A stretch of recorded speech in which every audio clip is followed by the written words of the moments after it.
அனைவருக்கும் வணக்கம்.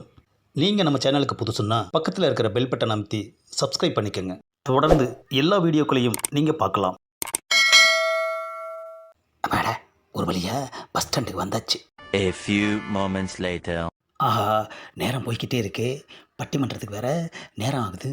நாம் போய் தான் அங்கே தீர்ப்பு சொல்லணும். ஆ, பஸ் வருதுயா. ஆஹா, என்னது பஸ்ஸில் இருந்து இவன் இறங்குறான்.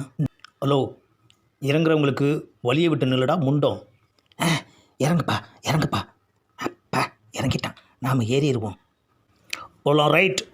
ஏறுறதுக்குள்ளேயே கண்டக்டர் மாதிரி ரைட்டு சொல்லி பஸ்ஸை கிளப்பிட்டானே ஐயா. ஏப்பா, இறங்குறதுக்கு உனக்கு வழி விட்டா நீ என்ன ஏற விடாமல் பண்ணிட்டியே. என்னது, நான் உன்னை ஏற விடாமல் பண்ணினேனா? ஆமாப்பா, நீ தான் விசில் அடிச்சிட்டியே. முக்கியமான பட்டிமன்றத்துக்கு போகணும்ப்பா, நான் தான்ப்பா நடுவரேன். அடுத்த பஸ்ஸு இன்னும் கொஞ்சம் நேரத்தில் வந்துடும். அதுக்கு முன்னால் உங்ககிட்ட நான் ஒரு கேள்வி கேட்கணும். அடுத்த பஸ்ஸு வர்றதுக்குள்ளே சீக்கிரமாக கேளுப்பா. கல்யாணத்துக்கு அப்புறம் ஒரு பொண்ணுக்கு புன்னகை அவசியமா இல்லை பொன்னகை அவசியமா? ஏப்பா, பட்டிமன்றத்துக்கு போகிறவனை பஸ் ஸ்டாண்டில் நிற்க வச்சு நீ தனியாக ஒரு பட்டிமன்றம் நடத்துறியே. நான் கேட்ட கேள்விக்கு இது பதில் இல்லை. பட்டிமன்றத்துக்கு போக முடியாமல் நான் தவிக்கிறேன். இவன் நம்மக்கிட்ட கேள்வி கேட்குறான் ஐயா. சொல்லலைன்னா அடுத்த பஸ்லையும் போக விட மாட்டான். ஏப்பா, புன்னகையை விட பொன்னகை தான்பா அவசியம். எப்படி சொல்கிற? அதானப்பா ஆத்திர அவசரத்துக்கு யூஸ் ஆகும். ஆத்திர அவசரத்துக்கு தேவை பாத்ரூம். நீ ஒரு லைஃப் பார்ட்னரை போய் பாத்ரூம் லெவலுக்கு இறக்கிட்டியே. ஏப்பா, நீ எங்கே வரேன்னு தெரியுது. என் பொண்டாட்டி அவள் ஆத்தா வீட்டுக்கு போனதுக்கு நீ என்னை குத்தம் சொல்கிற, அப்படி தானே? ஆமாம், உன் பொண்டாட்டியை எதுக்காக ஊருக்கு அனுப்பின? நான் எங்கே அவளை அனுப்புனேன்? அவளாக தான் போனா. நீ தான் போக வச்ச. ஆஹா, தெரிஞ்சு தான் நம்மளை நிறுத்தியிருக்கான். புன்னகையே போதும்னு சொல்லி ரவுண்ட் அடித்து லவ் பண்ணிவிட்டு இப்போ பொன்னகை தான் வேணும்னு பல்ட்டி அடிக்கிற. நம்ம பொண்டாட்டி ஒன்று விடாமல் இவங்ககிட்ட சொல்லிட்டா போல இருக்கு ஐயா. பொன்னகை தான் வேணும்னு நான் வாயை திறந்து அவகிட்ட கேட்கவே இல்லையேப்பா. கேட்டிருந்தா கூட பரவாயில்லையே, அதை சொல்லி சொல்லி காட்டி அவமானப்படுத்தியிருக்கியே. சும்மா விளையாட்டுக்கு சொன்னம்பா. விளையாட்டுக்கு சொன்னால் உன் பொண்டாட்டியே உன்னை விட்டு அவங்க அம்மா வீட்டுக்கு போகிறா. ஏப்பா, அப்படி என்னப்பா பெருசாக சொல்லிட்டேன்? நான் வரதட்சணை வாங்கலை, நான் வரதட்சணை வாங்கலை, நான் வரதட்சணை வாங்கலைன்னு வர்றவங்க போகிறவங்ககிட்டலாம் பெருமையாக சொல்லிக்கிட்டேன். இது ஒரு குத்தமாயா? ஒரு ஆம்பளைன்னு என்னன்னா பில்டப் பண்ணிக்க கூடாதா என்ன? பொண்ணு வீட்டில் உனக்கு வரதட்சணை கொடுக்க முடியாதுன்னு சொன்னாங்களா? இல்லையப்பா. நீயா தானே வேண்டாம்னு சொன்ன? ஆமாப்பா. அப்பா ஏப்பா, எதுக்குப்பா இந்த அரைஞ்ச?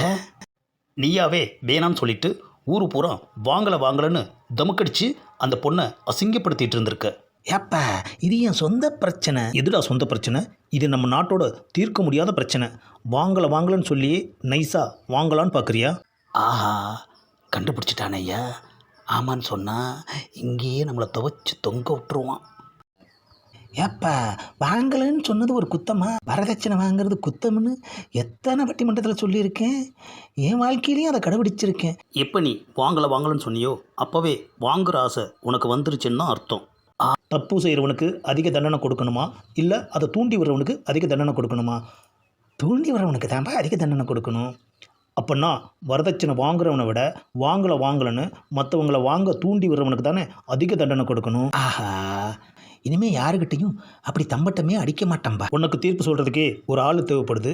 இதில் நீ பட்டிமன்றத்துக்கு போய் உங்கள் தீர்ப்பு சொல்ல போறியா? தப்புதான்பா, தப்பு தான். வரதட்சணை வாங்குறதே கேவலம். இதுவே அதை நான் வாங்கலைன்னு சொல்கிறது அதை விட மகா கேவலம். ஆமாம், எங்கேயோ போகணும்னு சொன்னியே. ஊருக்கு போய் சம்சாரத்தை கூட்டிகிட்டு வரணும்னு சொன்னேன்.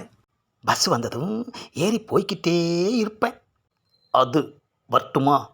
ஆஹா, பொன்னகையை விட பொண்டாட்டி தான் பெருசுன்னு நடு ரோட்டில் வச்சு நச்சுன்னு நடுமண்டையில் அடித்த மாதிரி சொல்லிட்டு போயிட்டானே ஐயா. ஆஹா, பொண்டாட்டி ஊருக்கு பஸ் வந்துடுச்சு. இந்த பதிவை லைக் பண்ணுங்கள், ஷேர் பண்ணுங்கள், மறக்காமல் சப்ஸ்கிரைப் பண்ணுங்கள்.